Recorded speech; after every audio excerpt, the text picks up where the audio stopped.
Olá, vou contar contigo mais uma vez no programa Conversando com Jefferson. Hoje tenho o prazer de receber Mahatma Costa, um timbaúbense de Olinda. Bem-vindo, Mahatma. Obrigado, para mim é uma grande alegria, né? Poder contar um pouquinho da história e tocar um pouquinho aqui para vocês. Olha, o Mahatma que nasceu em Olinda, mas está radicado em Timbaúba desde a infância. E que começou também aqui em Timbaúba, não é, Mahatma? Como é que foi essa história, a sua introdução à música? Isso, como eu vinha comentando, nascido em Olinda, mas vim pequeno ainda para Timbaúba. E durante esse percurso, nessa vinda para Timbaúba, a família do meu pai lá da Mata Sul, Catende. E aí eu vinha, o percurso era Recife, Catende e Timbaúba. Né? Olinda já tinha ficado um pouquinho para trás. E sempre ia passar as férias na casa do meu pai, lá em Catende. E toda vez na madrugada, algumas noites, assim, ele colocava chorinho para eu escutar. Era ele na mesa lá conversando, ou era chorinho, ou era música clássica. Aí conversando sobre algumas ideias boas, assim, de crescimento, né, para a vida. E eu sempre, toda vez, voltava e tinha essa influência, ainda não tocava. Eu só estava tendo a influência musical, né? E aí, algumas vezes, quando meu pai foi jantar ou almoçar com minha mãe, a gente almoçou ali na Conda Boa Vista, num hotel chamado Plaza. E lá tinha um piano. Então eu tinha aí meus 8, 9 anos de idade, eu acredito. E sempre quando eu terminava de comer, eu queria ficar lá no piano brincando, mesmo sem saber nada, né? Sim. E aí tava tocando a música no som do ambiente, e eu tentava copiar no piano ali as notas. Hora e outra eu acertava. Sim. Né? Uma das músicas que tocava na época, eu lembro muito bem, era essa aqui, ó.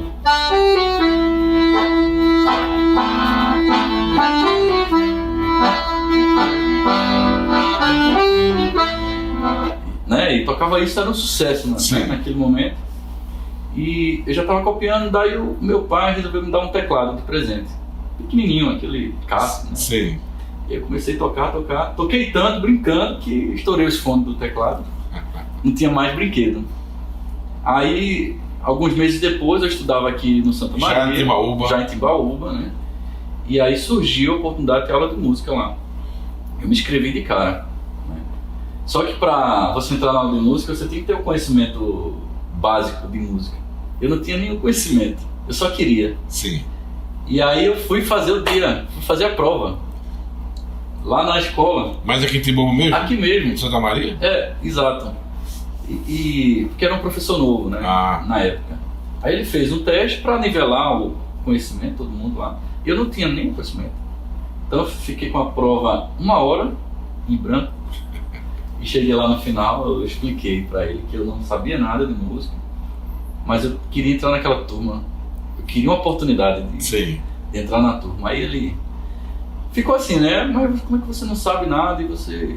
Mas eu disse que eu quero, eu disse que eu ia me esforçar ao máximo. Aí eu, enfim, ganhei a oportunidade. E aí foi onde começou, né? Com teclado, na época. E depois de um tempo, eu tinha que dividir o teclado com um amigo meu, né? A gente ia se apresentar na escola. Até tem uma foto, tem nos meus arquivos, um teclado, eu, Zé Antônio, que é o meu amigo, e a menina que estava cantando, né? A Renata. E a gente estava dividindo. Na apresentação, ele fazia o solo. O próximo solo era eu. Sim. Se ele fizesse, eu ficava com a raiva dele e vice-versa. A gente tinha essa... Dividir o show. Mas a gente é amigo até hoje. A gente era amigo. Só tinha esse trechinho e tem que aparecer alguma coisa que vai dar um diferente. Eu não sabia, eu não ia tocar sanfona naquela época. Mas aí, como eu sempre fui muito curioso lá no prédio do meu avô, brincando, aí tem a parte onde guardava as coisas antigas, né? Depósito, né? Sim, depósito. E aí, eu mexendo lá, eu achei uma maleta diferente de todas as outras coisas que estavam lá.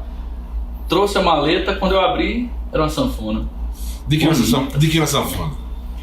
Meu avô deu a sanfona à minha mãe, porque ele era fã de sanfona. No passado tinha a escola Santa Maria mesmo, e outras, né? Sim, tem várias escolas de Timbaúba de música que ensinavam sanfona. Ensinava sanfona, as mulheres, né, antigas. Tem até hoje pessoas que me encontram na rua aqui e falam que aprenderam sanfona no passado. Sim. Umas senhoras que de vez em quando eu encontro. Aí eu achei essa sanfona e queria logo pra mim. Levei pra mostrar, só que a alegria de Paulo dura pouco, porque eu já fui logo proibido de tocar naquela sanfona, que era o patrimônio da família. Tanto que minha mãe foi para Recife e não pôde levar, ficou lá, né?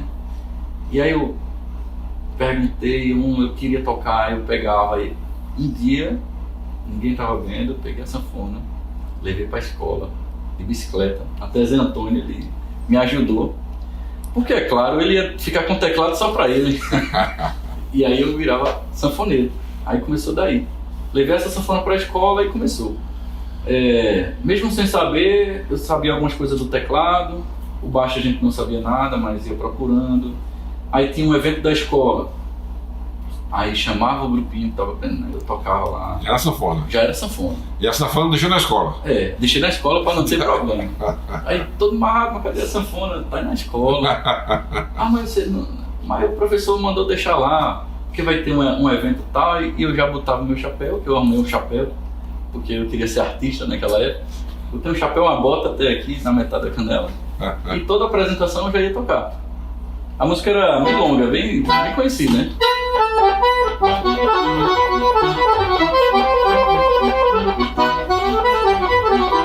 Tocava isso aí, toda a festa da escola tocava essa música, porque era a onda do momento. Sim. E essa foi a parte inicial, né, da minha trajetória. Mas depois começou com as bandas também. Lembra que você tem uma banda, eu lembro a banda, você tem um carro adesivado, Sabor de Beijo, é isso? Exato. E me conta a história também aí desse Sabor de Beijo. Foi. O interessante é que essa foi uma transição da parte da sanfona, artista, já para tentar ser empresário de banda, na época, na minha cabeça, né? Porque eu estava saindo da escola com uma ideia, mas como é que eu ia vender meu show? Quem ia vender o show para mim se eu não tinha empresário na época, né? E aí eu levei a sanfona para casa, já tinha uma experiência, fiz um teste numa banda local, passei, fiquei tocando na banda.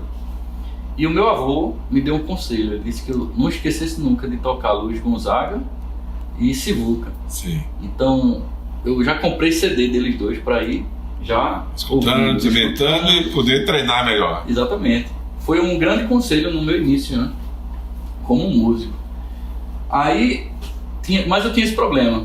Não adiantava saber tocar, eu estava estudando no conservatório em Olinda, mas faltava ter show, né? Daí eu inventei com os meninos, a gente fazia uma banda.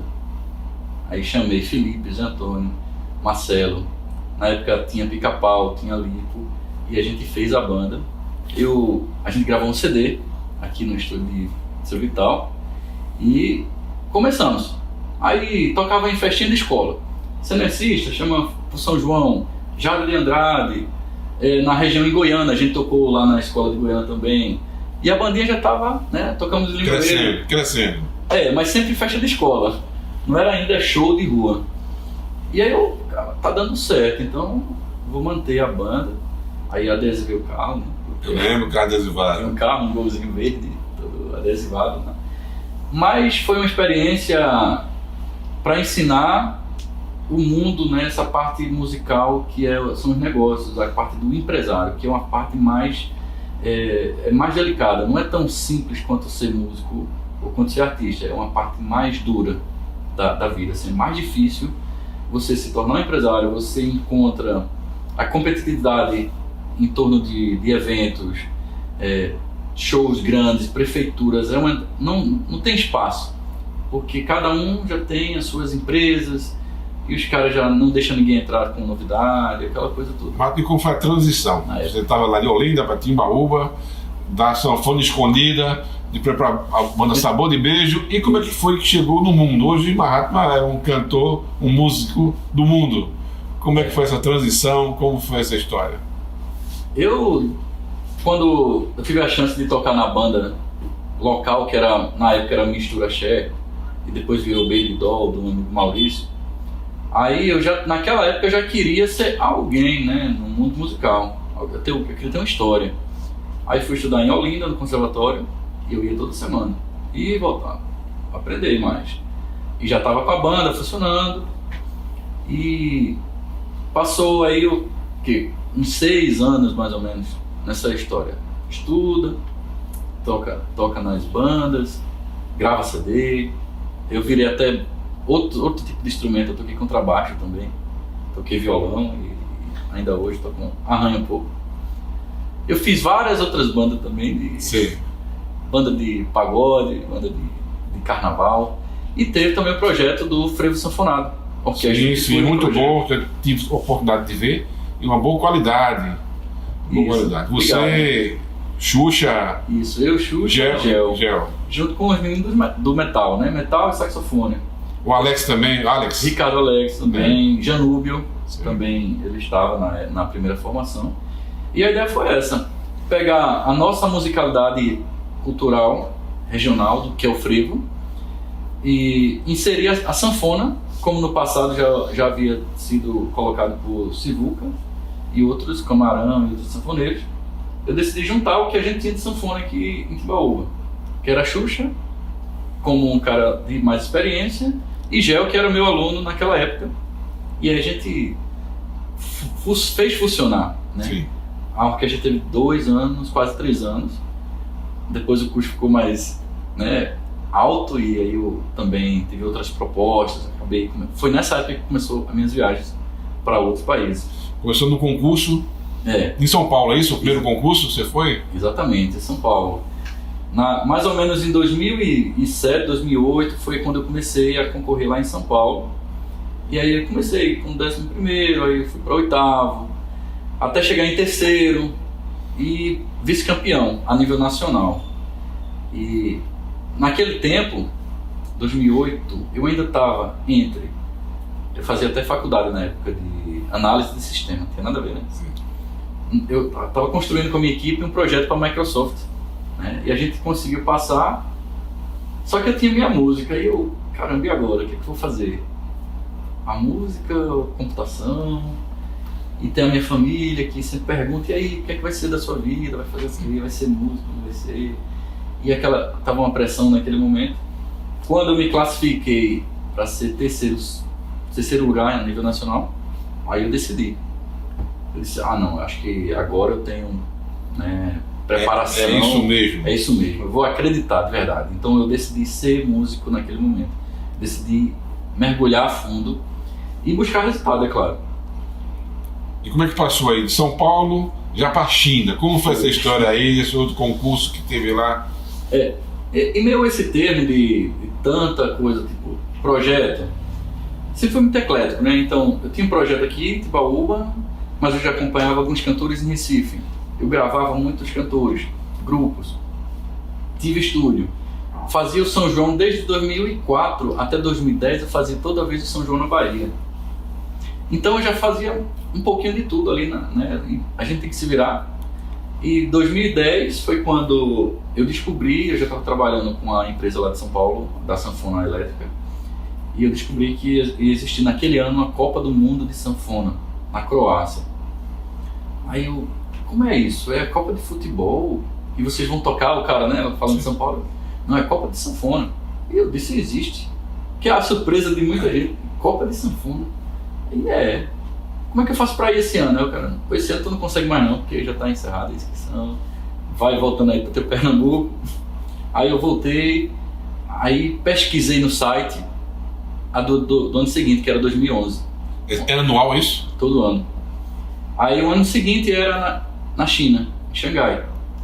E aí eu vou. Aí desse aí eu decidi, eu vou. Nem que, né, eu tenho que arrumar patrocínio, nem que eu pegue o meu dinheiro do São João todinho e bote lá na China. E eu tenho que ir. Aí aconteceu que, em 2010 ainda, eu queria mudar a minha história musical. Da água pro vinho, na verdade, né? Eu que estava determinado. Eu fui para São Paulo de novo, sem concurso, sem nada, procurar conhecer Dominguinhos, né? E conhecer o Oswaldinho, do acordeão. Sim. Que eram os dois caras que são muito mestres, muito fera, assim, da sanfona. Tocaram com o Luiz Gonzaga e tudo mais. Eu não conhecia. eu fiquei uma semana no hotel lá em Ibirapuera. E conseguiu entrar com eles? Fazendo contato com um e com o outro. Eu quero... Consegue telefone com o Dominguinhos? Eu tô aqui em São Paulo. Eu quero gravar com ele e tal. Sabe? Fiquei me esforçando mesmo, né? Até que um dia eu consegui falar com o Dominguinhos mesmo e com o Oswaldinho. E marquei estúdio no mesmo dia para encontrar os dois que eu nunca tinha visto na minha vida, lá dentro do estúdio. Aí a gente foi, gravamos, né? Eu tenho esse arquivo em casa. Nunca lancei porque outros motivos aí, eu estava numa preparação também. E depois eu recebi o convite do próprio Dominguinhos no ano seguinte para ser o sanfoneiro de base da banda dele, né? Sim. E aí eu fiz um show em Recife com o Dominguinhos, em Tracunhaém, em Goiânia e outro, eu acho que foi 2 em Recife. Então, era o meu vestibular, como da sanfona naquela época. Fiz o show, ele gostou, na minha cabeça eu estava aprovado. Sim. Então são 2 motivos para eu acreditar na minha música naquela época, né? E aí, tava tudo certo, assim, escrito. Quando eu for pra China vai ter algo especial na minha vida também, né? Então, eu comprei a passagem. Mas é de ida e volta, né? E de volta a Xangai, mais ou menos no mês de outubro, assim. Determinado que eu tinha que fazer algo diferente. Não conhecia ninguém. Tanto que eu não falava inglês, não falava chinês, não falava nada. Eu fui com uma coragem mesmo, assim. O inglês que eu conhecia, claro, da escola, aquele, né, básico. E cheguei lá, o taxista que eu peguei também não entendia nada da nossa letra. Ele entendia só símbolos. Nem stop o cara não sabia o que era, o taxista. Aí eu, caramba, e agora, hein? Como é que eu vou me comunicar com esse cara? Isso já em Xangai, depois do aeroporto, para chegar no hotel. Xangai é grande. Muito.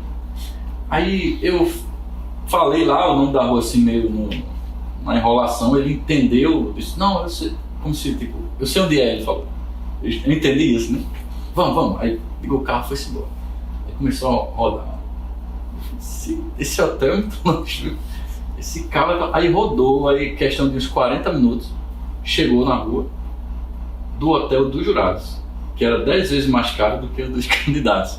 Mas mesmo assim eu fui, fiquei lá no hotel, perdi meu telefone, porque eu tava meio nervoso assim, primeira vez. Aí pegou o telefone. Deixei o telefone no carro do cara, perdi, nunca mais. E foi uma experiência incrível, assim, porque eu nunca tinha viajado fora do Brasil, né? Fora de Pernambuco tudo bem, mas fora do Brasil, uma cultura totalmente diferente. A comida... É bem picante. As horas de voo também, que cansativo. Foram bem cansativas. Eu fui de São Paulo para Frankfurt para Xangai, então foram quase aí 24 horas, né, direto. Eu fiz um voo de Pequim, Hong Kong, Joanesburgo, Recife. São Paulo, Recife. Deu 40 horas, mais de 40 horas. Foi 40, cara. É muita hora. E você não tem pra onde ir mais. Aí, engraçado que nesse voo da Alemanha para Xangai, né, teve um momento tenso, porque eu não consigo dormir no avião não, eu fico assistindo os 10 filmes todos em lançamento de cinema, fiquei ali no voo, teve um momento que o avião ele caiu assim. Aí no que caiu, eu fui abrir a janela para ver o que era. Tinha 2 caças aqui, eu acho que na região da Arábia ali mais ou menos. Pronto, agora a gente vai ser sequestrado. 2 caças de cada lado. E eu ali, super nervoso, né? Passou mais ou menos 1 hora. Depois o avião sobe de novo. Opa, ainda bem, não teve nada não. Mas é esse tipo de coisa que vai pesando, né, na tua consciência, como primeira viagem. E quando chegou lá em Xangai, para no concurso, já estava inscrito lá na Copa do Mundo, é isso? Isso. De sanfona. Aí em Xangai, eu, como eu falei, eu toquei muita música brasileira. Qual é a música que tu tocava? Por exemplo, toquei Tico Tico no Fubá.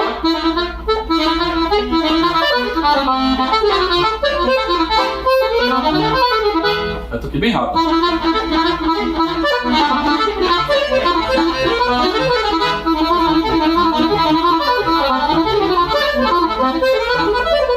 Toquei isso, aí toquei frevo, toquei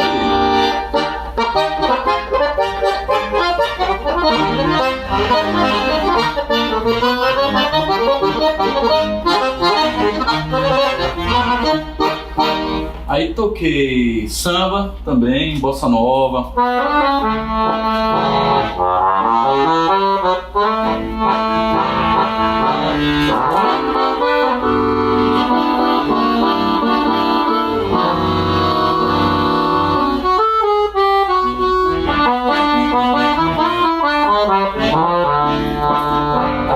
Mas como é que foi a aceitação desse tipo de música para um jurado chinês? Eles conheciam essas músicas? Isso. A parte interessante chegou exatamente no ponto que foi a mudança da minha trajetória. Tinham jurados da China, do Japão, da Alemanha, da França, dos Estados Unidos, da Rússia. Eram 10 jurados, como sempre a comissão é formada. E eles ficavam surpresos com a musicalidade, que não estava sendo divulgada essa música lá ainda, na questão de competição de sanfona, mas eles se impressionavam com a questão, o que a gente tem é diferente, a nossa música realmente é diferente. E quando eu comecei a tocar, explorando mais o foley, como essas músicas de Dominguinhos, equipamento sertanejo também,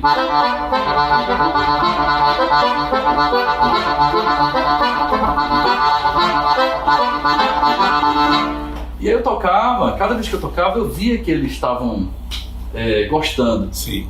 Mas como apreciador, não como jurado. Ah, ok. Como jurado, a nota tinha que ir lá para baixo porque não estava escrita, não estava com as partituras, os arranjos prontos.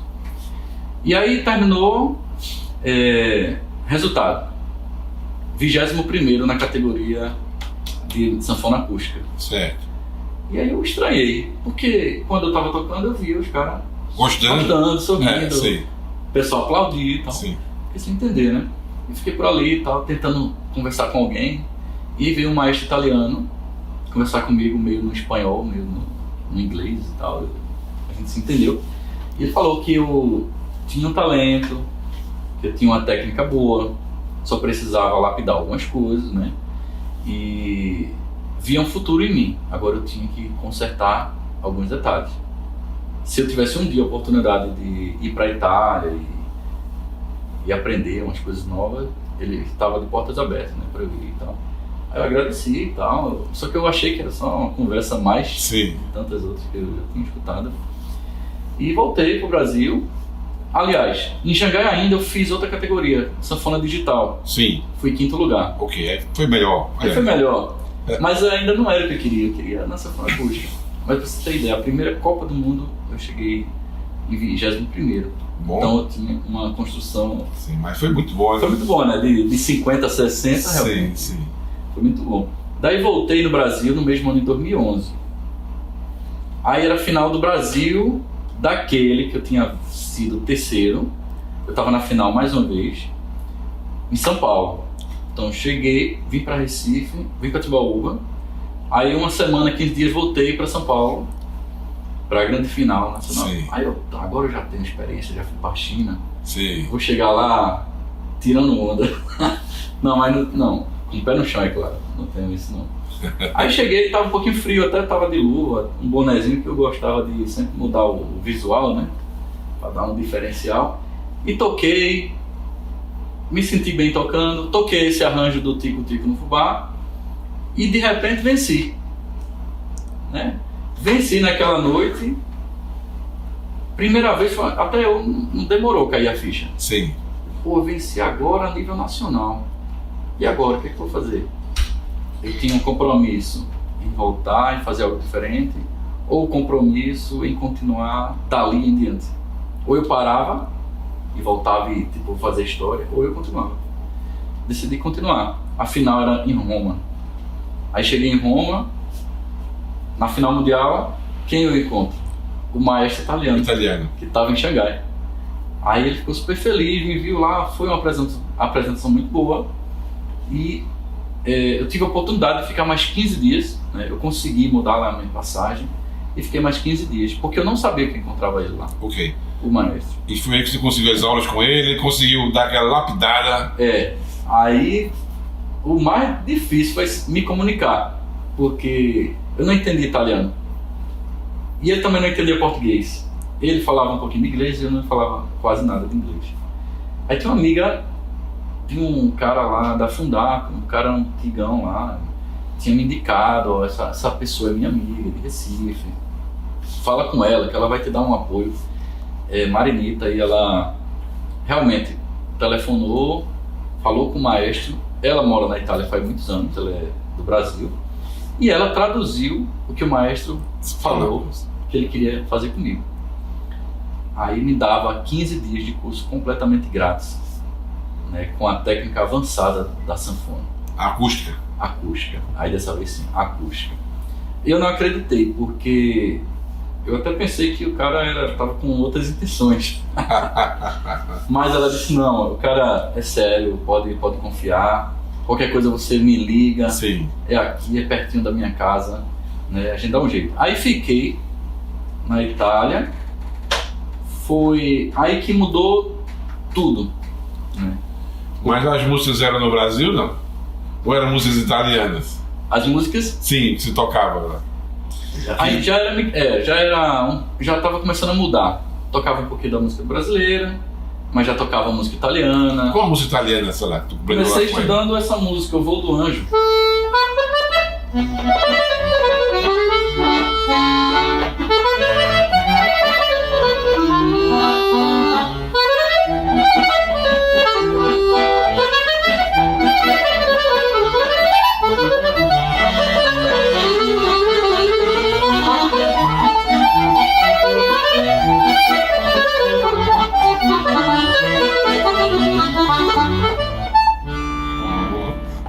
E tocava músicas como Tarantela, mais para brincar, né? Para aprender era uma valsa, era um tango, mas não deixei de pesquisar sobre a região da Calábria, que foi onde eu fiquei mais, sim, o sul da Itália, que é muito parecido com a nossa região aqui, calor, né? Tem praias, então. E a tarantela de lá é...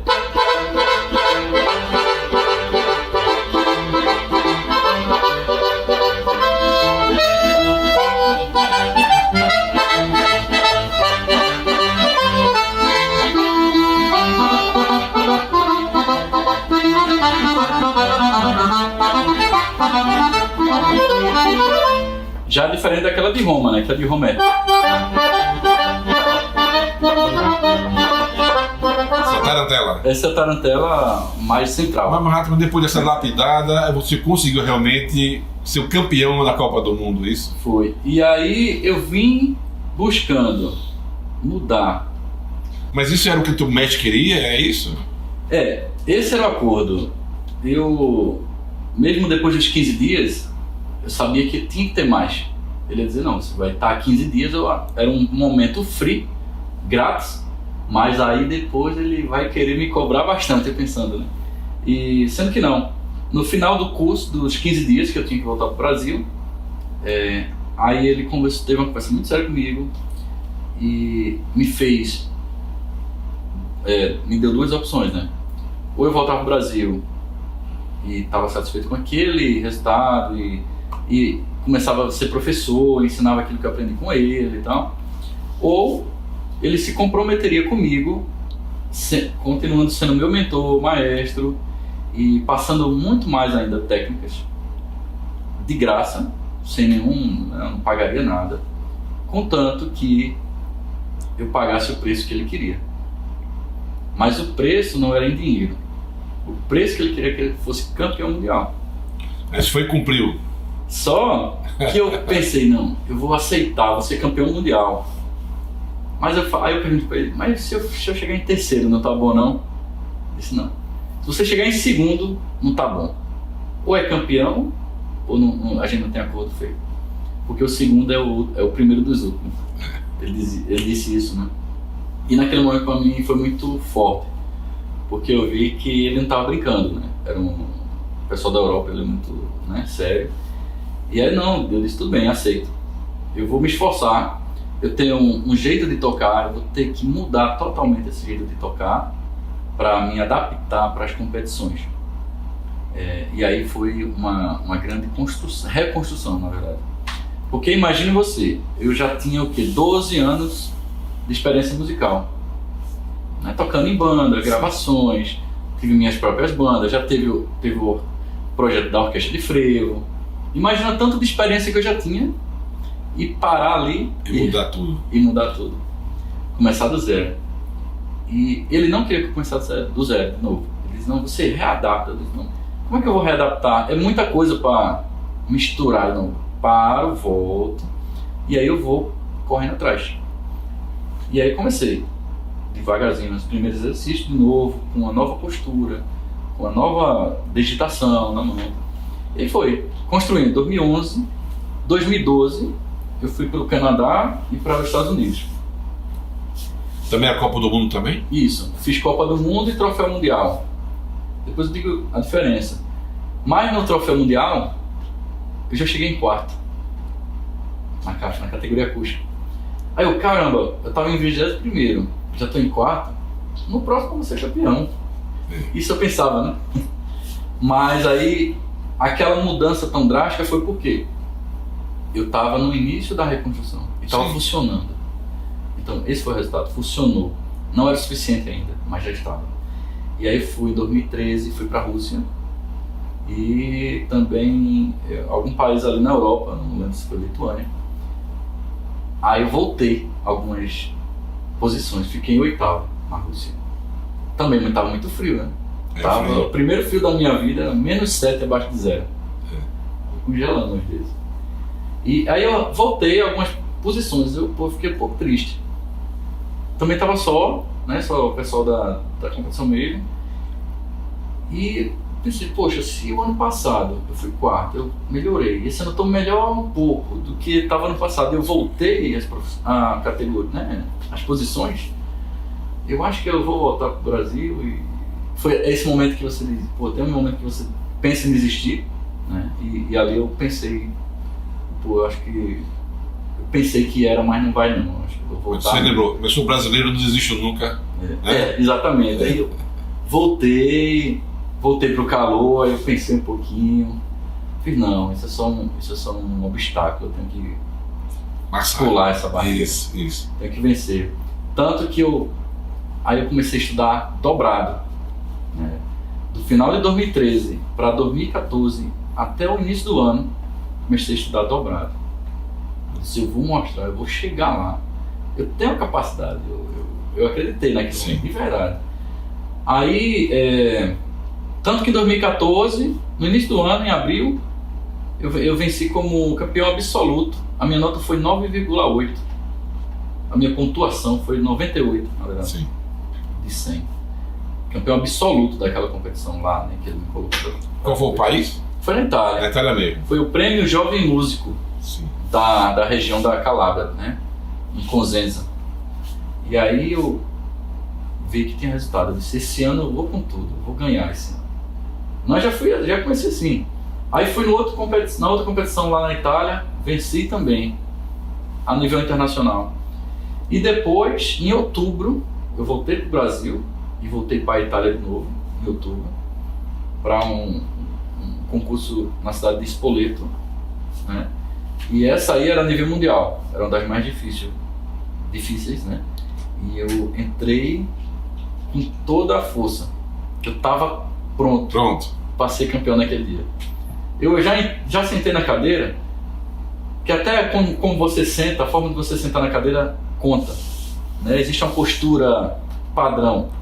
Tanto que a gente... Aqui, ó, você não cruza a perna, coloca aqui, o cotovelo aqui, ombro, isso aqui tudo influencia, que aí você vai ter um outro resultado. Já sentei na cadeira assim, pá, eu cheguei para ser campeão. Nessa aí tinha 5 maestros, chinês, tinha o Oswaldinho como brasileiro, não podia dar ponto, e tinha mais 3 lá, tinha o italiano, o alemão e o francês, eu acho. E aí, pontuação alta, eu já... Primeira mundial ali, caramba. No país da sanfona, que é a Itália, todas as fábricas melhores do mundo estão na Itália. Você tem já um convênio assim, como chama? Já tem umas parcerias. Parcerias. Vou dizer, mas eu toquei aquela valsa, né? Toquei um tango italiano também, mais ou menos assim, um trechinho.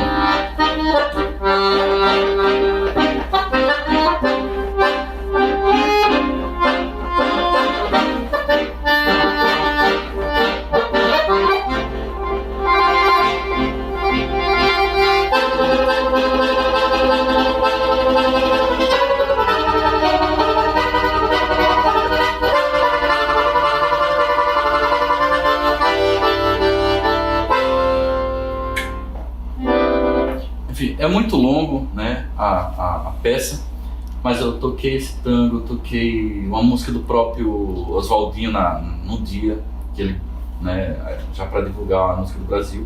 E toquei uma música de um cara chamado Gilberto Gismonti, Sim.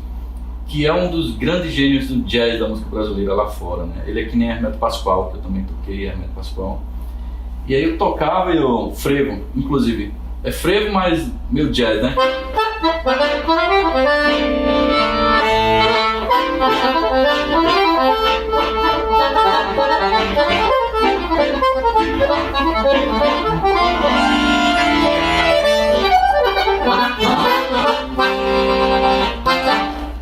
Né? E toquei um pouquinho, fui fazendo. Terminei a minha apresentação, levantei, agradeci. Já fui lá pra dentro do camarim, já sabia que eu tinha ganho.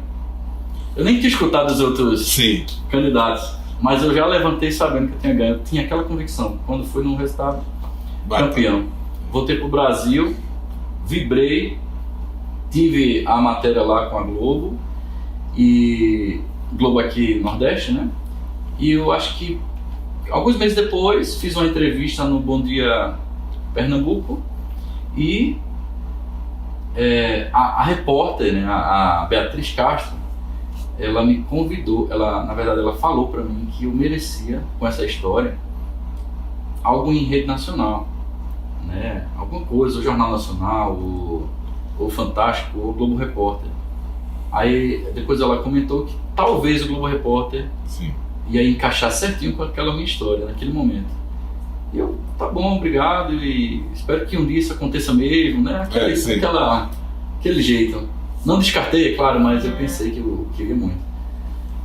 Uma semana depois, a produção do Ratinho liga pra mim pra eu fazer 10 ou 1000. Aí eu, rede nacional, 10 ou 1000. Mas 10 ou 1000 é legal, mas é muito brincadeira, né? Liguei pra... Aí a Luz Mara ligou, aí eu disse, eu faço 10 ou 1000. Contanto que eu faço o boteco do Ratinho na quarta. Sim. Porque eu faço a brincadeira na segunda, mas na quarta eu faço aqui o meu trabalho, mostro minha carreira. Não, a gente vai ver e tal. Aí não responderam não, né? Eu acho que ficaram decidindo. Uma semana depois, liga o pessoal do Rio de Janeiro, da Globo. Olha, você foi selecionado aqui, a nossa amiga Beatriz, ela indicou sua história e tal. Você pode fazer uma pré-entrevista? Lá, pelo telefone, vamos fazer. Só que a gente tem uma pergunta para você. Os últimos 3 meses anteriores e posteriores de agora, você vai ter alguma entrevista com alguma outra emissora? Porque se você tiver, a gente vai ter que cancelar agora. Porque a gente precisa dessa exclusividade nesse momento. E eu disse, tudo bem. Eu não vou fazer nada, eu estou livre. Então, vamos fazer essa matéria, que vai ser muito bom para vocês, para mim também. E aí foi quando veio o pessoal, né, e falou da minha escola, falou de como me conhecer, como achei a sanfona e tudo mais. Enfim, tava ali em 2014 aquela mudança na minha história como campeão, né, a nível mundial, como músico, tudo aquilo que eu já vim mentalizando lá no passado, quando eu estava tocando aqui na banda, no início da minha carreira. E depois eu pensei comigo mesmo, pô, falta alguma coisa ainda. Falta a Copa do Mundo e falta o Troféu Mundial. Aí é outra parte. A gente foi lá também dessa vez, como foi essa Copa do Mundo mais rápido? Então, como eu já vinha participando, né, de todas, todo ano eu ia para os países mesmo, buscava patrocínio, pegava do São João, pagava passagem, pagava hotel. E aí, no próprio ano de 2014, que eu fui campeão na Itália, teve a Copa do Mundo na Áustria, em Salzburgo, e teve o Troféu Mundial na Lituânia. Sim. Quase no mesmo mês, eu fui para os dois. Eu fui vice-campeão mundial em 2014. Eu tinha sido campeão mundial a nível mundial, primeiro, claro, e depois eu fui vice-campeão mundial do Troféu Mundial, era o mais importante. Sim. A pontuação entre eu E o primeiro foi 0,003 a diferença. nada. Foi assim pouquinho. Um fio de cabelo. Um fio de cabelo. Mas ali, enfim, eu não desisti. Fui para a Áustria, aí, né, fui vice-campeão mundial também, na Copa do Mundo. Pouquíssima a pontuação também. E aí, eu estava pronto para tudo naquele ano. 2014 era o ano. Mas não foi para a Copa, foi para a competição a nível mundial. Então, 2015. Aí aquela mesma história de 2012, enfim. Vou praticar o dobro. Vou treinar o dobro. Vou me dedicar, vou me esforçar mais do que eu puder. Eu vou reaprender com meus erros, vou ver onde é que eu estou errando. Porque agora a questão não é mais de lapidar aquela mudança que eu tive que fazer. É achar realmente o nível máximo. Eu estou aqui no nível alto, mas eu tenho que achar o nível máximo. E aí eu comecei, olhava os vídeos, e eu em casa, eu botava espelho aqui para ficar treinando, e estava tudo ok, gravava. E aí eu não achava. Onde é que estava o pequeno defeito? Eu não achava. Poxa, eu tenho que ir para a Itália. E o maestro, você tem que vir para a Itália, você tem que passar 6 meses aqui treinando. Isso em 2015 no início. E eu não conseguia, porque eu não consegui ir para lá e depois voltar, era muito caro. Mas eu vou 2 meses antes. Aí fui 2 meses antes. Terminou o São João, acho que coisa de julho, assim, eu já estava lá na Itália. Aí sim. Por isso que eu comento que eu treinei 11 horas por dia no último mês da competição, né? Nos últimos 15, 20 dias eram 11 horas, porque eu tinha que chegar nesse ponto máximo. E toda vez que eu ia tocar, que eu não sei se era algo psicológico que o professor colocava lá pra mim, eu tocava, que eu suava assim e dizia, tá ruim. Tá ruim, tá bom não. Pode treinar mais, amanhã eu vou voltar e vou lhe escutar de novo. Era bem assim, né? Eu acho que eu não servi pra isso não, mas não. E aí, finalmente, num dos países assim, mais complicados de adaptação para mim, por conta do frio, né? A gente que é de uma região tão quente como Timbaúba e aqui no Nordeste, eu já estava num frio muito maior do que o da Rússia, na época. Lá eu acho que qual era o país? Na Finlândia. Sim. Tava lá 15 graus mais ou menos abaixo de zero, na Finlândia. E depois foi muito difícil para me adaptar. Muito.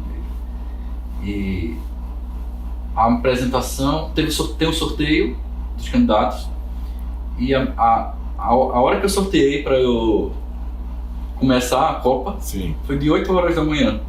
Tipo, o frio normal, não estava normal, já estava menos do que 15 abaixo de zero. Aí eu peguei minha sanfona andando pela rua, que eu perdi o táxi, aí eu tive que ir andando do hotel pro teatro, e gelo na rua, né? Eu com a sanfona, as luvas. Mas os botões não congelaram não? Quase. Mas eu queimei durante esse percurso do hotel pro teatro, eu queimei minhas mãos com frio. Queimou mesmo. Tava cortada, não cortada exatamente, mas tava ferido, né? E tava doendo. Isso de 7h55 eu cheguei atrás do teatro, do palco, e tava todo mundo doido me procurando. Porque a gente tem que estar meia hora antes para aquecer e tal, né, fazer o reconhecimento. Mas eu fiz uma tática nova. Toda vez que eu chegava na competição, no horário correto, eu ficava ouvindo os outros candidatos. E queria mudar alguma coisa? Aí eu queria mudar uma hora, desconcentrava, ficava com medo, pô, esse cara tá tocando melhor. E eu ficava, e vinha o maestro me dar pressão no camarim, tem que tocar isso aqui, aquelas lembranças, né, de aula. Poxa, não pode, eu só vou ganhar se eu chegar direto. Aí ele tava doido, já tinha mandado mensagem, o pessoal do evento, todo mundo. Cheguei 5 minutos, faltando 5 minutos. Tô aqui. Mas você tava onde? Eu tô aqui. Falta 5 minutos. Tô aqui já. É só pegar a sanfona, vou começar agora. Já peguei a sanfona, lavei minhas mãos, que tava totalmente queimando. Lavei com água quente.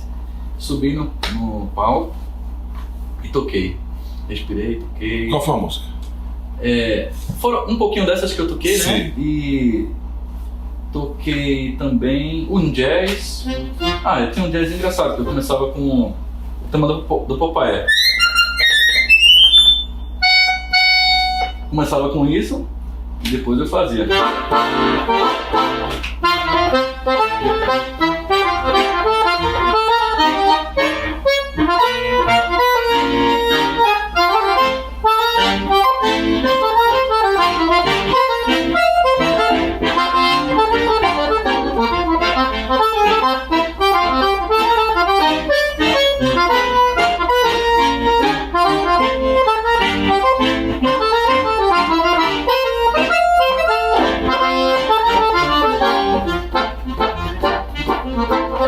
Isso eu tocava, né, jazz e tal, eu tocava, mas veio o grande diferencial já no primeiro round, eu acredito, porque tinha que já chegando mostrando tudo, e aí eu toquei Vira e Mexe, que é uma música de Luiz Gonzaga, gravada, uma das primeiras que ele gravou, e eu fiz um arranjo de 1 minuto com essa música, mas é um arranjo simples, mas ao mesmo tempo enérgico, né?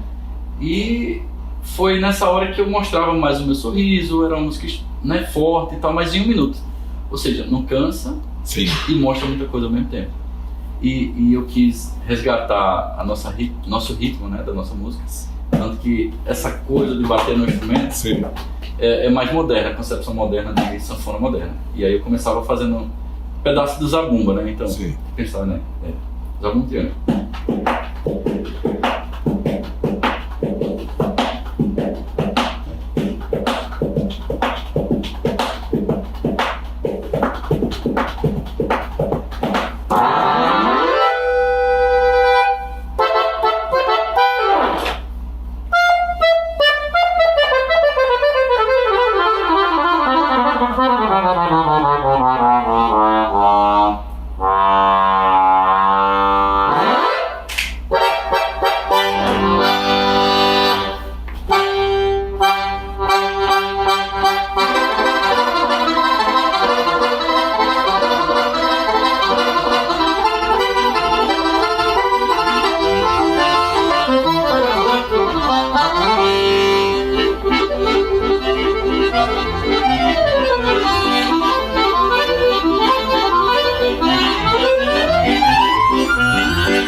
E aí eu levantava, aí a plateia, né, era muito cedo, então não tinha tanta plateia nesse momento.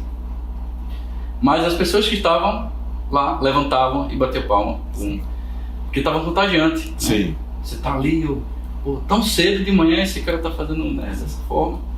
Então isso foi um diferencial, a nossa música no momento certo, com o tempo certo. E aí voltei pro segundo round, que já era à noite, aí tava a televisão finlandesa, né, gravando tudo. Coincidência, eu encontrei um cara que era câmera brasileiro, de Recife, morando lá. Disse, vou torcer por você, porque não tinha ninguém no Brasil, é só ele e eu. Aí toda vez eu tentava olhar pra câmera assim no dia, cadê o cara pra eu ficar querendo aqui, né, fazer a força da torcida.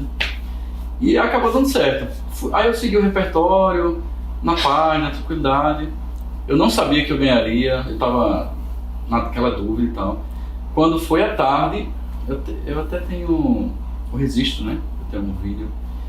E chamaram todos os candidatos para dar o resultado. Aí chegou no terceiro, segundo, primeiro. Primeiro não falaram o meu nome, eu achei que eu já tinha sido desclassificado.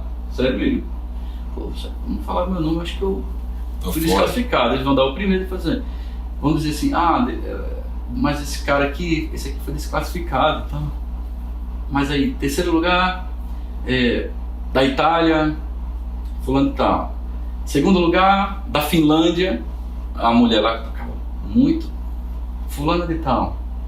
E primeiro lugar, na primeira vez da história da Copa do Mundo, realizada aqui em 2015 na Finlândia, Mahatma Costa do Brasil. É. Aí ali, meu amigo, eu nem sabia nem como comemorar, né, na verdade, porque era só a reunião para divulgar o resultado. E, poxa, porque imagine você, uma competição que já existe há seus 70 anos, mais ou menos, quase 80. Sempre tiveram alguns brasileiros, mas não existia ainda um campeão oficial. Sim. Né? E de repente você está ali, não é só você, é o país inteiro, né? Com você, e você escrevendo essa história. Então é tanta emoção que você não sabe nem para que lado andar, né? Eu, no meu caso, né? E aí, beleza, terminei, voltei para cá, voltei para o Brasil, não, voltei para a Itália, eu ficava na Itália, na casa do maestro. E tinha a última competição daquele ano na Suíça. Era o Troféu Mundial. Igual a Copa, existe há quase 80, vamos dizer que o Troféu Mundial ele existe 2 anos a menos. Certo. Mas é de grande importância. E aí cheguei na Suíça para fazer a final. Fui. Tava frio também, que Suíça é frio. De frio eu já entendo. Rússia, Finlândia, Suíça aqui, mas era mais frio. Aí, na final, o cara tava muito nervoso, o maestro, porque agora eu era campeão mundial. Sim, a cobrança era maior. Cobrança maior. E ele veio lá falar comigo no camarim: você agora é campeão, você tem que tocar melhor do que você tocou lá. Mas toque direito. Ele estava mais nervoso que eu. Sim. Eu disse naquele momento: relaxe que eu sei o que eu estou fazendo, eu vim aqui para me divertir também. Eu estou comemorando ainda, né, a Copa. Isso foi quanto tempo depois? Menos de um mês. Sim. Menos de um mês. Eu vim aqui, o resultado que eu tiver aqui, eu vou estar saindo muito feliz, porque eu já fiz aquela história ali toda na Finlândia. Comecei a tocar, na Suíça sempre era à noite. Então estava cheio o teatro. Teatro cheio. Comecei, primeiro round, meio nervoso. Dei logo uma errada na música. Mas é muito rápido. Eu errei com aquele tango, viu esse aqui?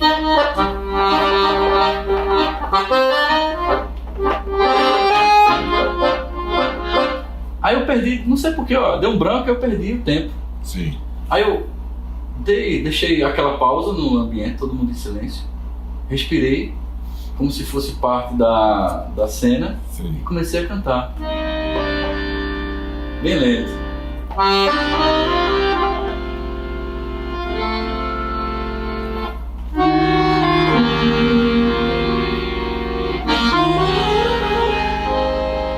Fiz um solfejo, né, com a sanfona. E fui pegando tempo, terminei.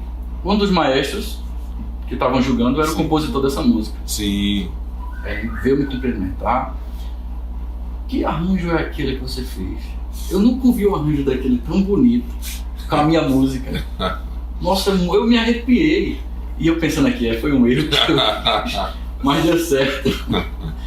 Enfim, mas isso acontece porque eu já tinha uma experiência, né? Claro, ele conseguiu. De banda e tal, aquela coisa de estúdio, a gente acaba tendo que pegar no tempo. E aí funcionou.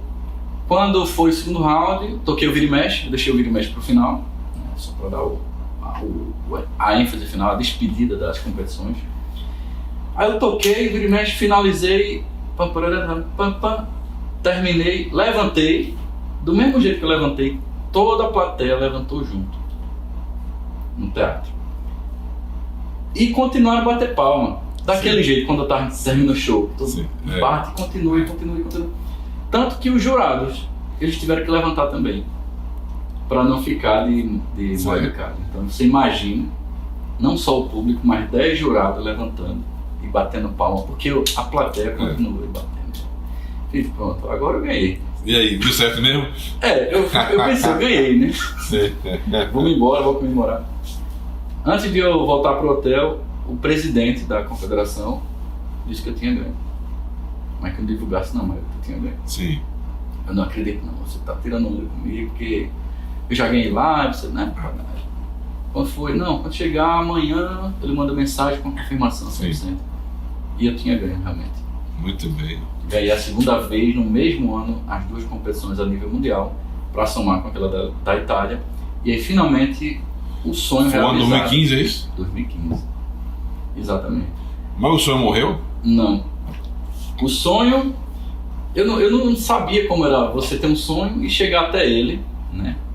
E realizar qual é o próximo passo depois do sonho.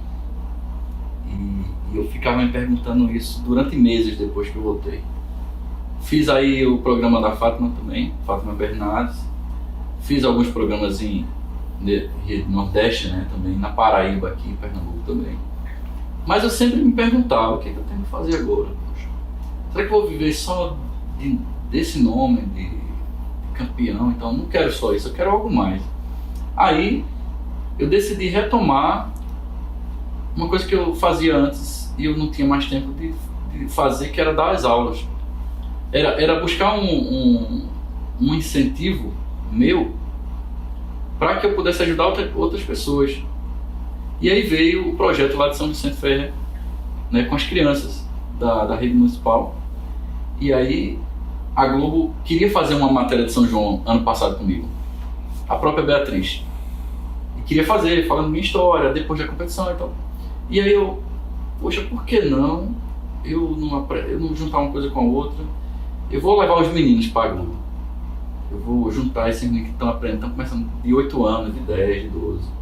Mostrar o projeto que é bonito, escola de sanfona, né? No interior, na Mata Norte. Aí deu certo. Então eu abri mão, não é que eu abri mão, mas eu associei uma parte do meu pós-sonho para que eu criasse sonho de outras pessoas e mostrasse aquele que eu realizei. Então, eu tenho certeza que fez todo o diferencial na vida daquelas crianças ali e vai fazer durante muito tempo. Verdade. Então, o pós-sonho, nessa parte minha, foi gerar sonho na vida de outras pessoas. Então, Marto, é isso aí. Sempre sonhando, sempre deixar também nosso recado, mostrar nosso legado. Se puder contribuir com as pessoas, é importante. Tem agora o seu momento para suas considerações finais. Eu é que agradeço. Estou muito feliz porque é sempre uma nova experiência. Não é uma responsabilidade com a minha vida mais, né? Depois que eu decidi viajar e levar o nome da nossa terra, né? Eu gosto de dizer que eu sou de Timbaúba mesmo, porque é um povo, né? A gente sabe como é a dificuldade das situações e ter algo positivo, né? Não só de Timbaúba, mas da região nossa aqui da Mata Norte. Então, para mim é uma honra poder levar e representar o Pernambuco, o Brasil. Enquanto eu puder fazer isso, vou estar fazendo, né? Agradecer a você, Dr. Jefferson, pela oportunidade de a gente conversar, né? Eu que agradeço, Marco. E falar um pouquinho, né? É muita história, como eu estava dizendo. Verdade. Se a gente for falar tudo, é uma tarde inteira, a noite inteira, e fala e toca. Mas, enfim, haverão outras oportunidades, até porque, como contornando a pergunta do sonho, eu tenho outros sonhos, né? Eu tenho alguns sonhos diferentes até da música, mas vai ficar para outra oportunidade. É isso aí, mano. Mas de coração, eu só tenho a dizer mesmo obrigado a toda a população, a todas as pessoas que gostam do meu trabalho, que curtem também, que gostam da minha pessoa, e eu tenho respeito por todo mundo. Vou seguir sempre com o pé no chão, porque ninguém é mais que ninguém, a gente pode crescer todo mundo sempre juntos. É isso aí. Essa é a mensagem. Isso aí, Marco. Obrigado. Foi um prazer, Marco. Obrigado. E diga que você também escute, sonhe, vá atrás, mas é com determinação, com vontade. Um abraço, até mais. Curta, compartilhe e comente pra gente. Marta, toca aquela música pra gente.